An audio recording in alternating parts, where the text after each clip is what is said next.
கடந்த 2018ஆம் ஆண்டு சென்னை அடுத்த மலையம்பாக்கத்தில் தனது பிறந்த நாளை ரவுடிகள் மாநாடு போல் கொண்டாடி பரபரப்பை ஏற்படுத்தியவர் பிரபல ரவுடி பினு. பிறந்தநாள் கொண்டாட்டத்தில் பங்கேற்ற 75 ரவுடிகள் இரவோடு இரவாக கைது செய்யப்பட்டனர். அதன் பின்னர் பினுவும் கைது செய்யப்பட்டார்.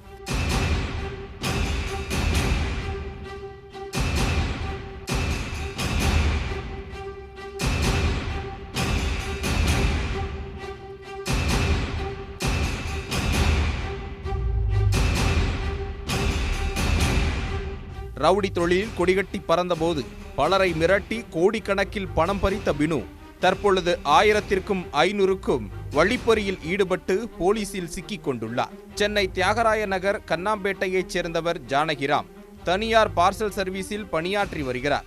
கடந்த 13ஆம் தேதி தேனாம்பேட்டையில் உள்ள பிரபல வணிக வளாகத்தில் பணியாற்றும் கட்டுமான நிறுவன ஊழியர் செல்வா என்பவருக்கு செல்போன் பார்சலை டெலிவரி கொடுக்க சென்றுள்ளார்.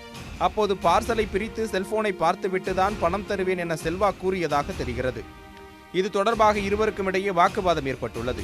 அப்போது அங்குள்ள ஒரு கடையில் ரியல் எஸ்டேட் அதிபர் ஒருவரை பார்ப்பதற்காக பிரபல ரவுடி பினு மற்றும் அவரது கூட்டாளிகள் காத்திருந்துள்ளனர். வாக்குவாதத்தில் ஈடுபட்ட இருவரையும் அழைத்த பினு ஜானகிராம் கையில் இருந்த செல்போனையும் செல்வா கையில் செல்போனுக்காக கொடுக்க வைத்திருந்த 15,000 ரூபாய் பணத்தையும் பறித்துள்ளார். பின்னர் ஜானகிராமனை தாக்கிய பினு மற்றும் அவரது கூட்டாளிகள் 3 மணி நேரம் முட்டி போடச் சொல்லி சிறை வைத்து சித்திரவதை செய்துள்ளனர்.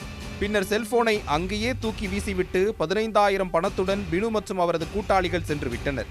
இது தொடர்பாக பார்சல் நிறுவன ஊழியர் ஜானகிராம் தேனாம்பேட்டை காவல் நிலையத்தில் புகார் அளித்தார். புகாரின் பேரில் போலீசார் தனியார் வணிக வளாகத்தில் உள்ள சிசிடிவி கேமரா காட்சிகளை ஆய்வு செய்தனர். தாக்குதலில் ஈடுபட்ட பிரபல ரவுடி பினு மற்றும் அவரது கூட்டாளிகள் குரோம்பேட்டை ஹரி, சூளைமேடு காசிம் ஆகியோர் மீது கொலை மிரட்டல் உள்ளிட்ட 6 பிரிவுகளின் கீழ் வழக்கு பதிவு செய்து தேடி வந்தனர்.